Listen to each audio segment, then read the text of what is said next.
Khona izinto ezinye ezingizwisa ubuhlungu mfethu ukuthi-ke yabona when you fall in love nomuntu osebenzayo, especially ezenziwa amajita mfethu. When you fall in love with the person osebenzayo, i-breadwinner, kubuhlungu. Yazi bafo kubuhlungu. Hey kubuhlungu mfethu, hey kubuhlungu. Yazi angazi, anginamazwi. Kodwa ukuthi ngike ngibheke kancane amazwi amancane nje anengqondo. Yazi mfethu khona izinto ezinye uthola ukuthi uyazi ukuthi kuyaxatshwana. Uze umjida ethi untombazane, ukhumbule yimi engisebenzayo. Ngakuthola unganalutho. Ngakuthatha ngakugeza. Ngakenzela yonke into. Wafika uyinja kimi la, unganalutho.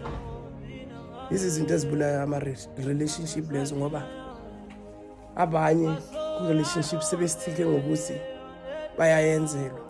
Kodwa iphakathi labo alikho right. Ngokuthi-ke you are forced to do anything. Ngokuthi ubhuti omdala uyasebenza. Wena wona say. Yes. Kodwa ngithi sisi wami, ngisacela uku-advise. When you are in love nomuntu osebenzayo, kodwa oku-abusayo, okhulumela anything, ukudla, izinto ezinye azenzayo kuwe, azispendayo ukuthengela 1 or 2, bese uyakhuluma ngezinto lezo ukuthi uyakuthengela ukuyenzelana. Sacela uthole isikhathi, uzicabanga, uzithole ubuwena. Ngoba lo muntu uyakuhlukumeza.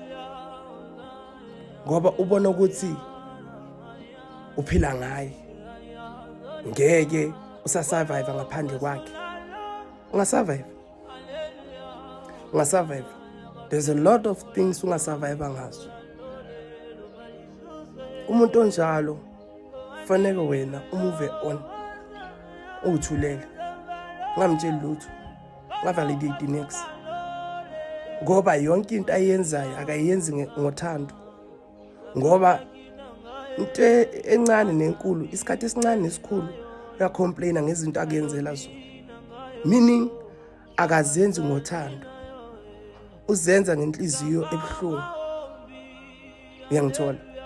Manje shesha uqhele kumuntu onjalo. That's not a good man. Asumjida ophelele loyo. Ngiyabonga. God bless you.